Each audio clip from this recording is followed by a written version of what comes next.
Controlli della Guardia di Finanza in tutti i negozi che vendono fuochi d'artificio in città e maxi sequestro. Le Fiamme Gialle infatti hanno trovato 2,5 quintali di polvere pirica attiva, contenuta in oltre 100.000 articoli pirotecnici che non potevano essere né detenuti né tantomeno messi in vendita. Nel mirino dei Baschi Verdi sono finiti così 2 esercizi commerciali a Mestrino e presso il centro ingrosso Cina di Padova.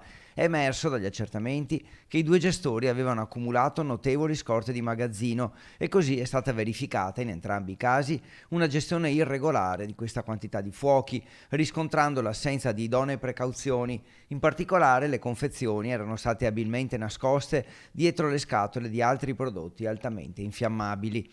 Tra i fuochi d'artificio sequestrati ci sono bengale e batterie pirotecniche, la cui vendita è ammessa solo nei confronti di soggetti che abbiano superato determinati limiti di età, 14 o 18 anni a seconda dei prodotti, e poi, viste le centinaia di feriti che si registrano ogni anno, è imposta la presenza di strumentazione antincendio come manichette e estintori per l'elevata capacità esplosiva della polvere pirica. I 2 commercianti ora dovranno rispondere di commercio illegale di materiale esplodente, nonché di omissione di cautele contro disastri e infortuni sul lavoro.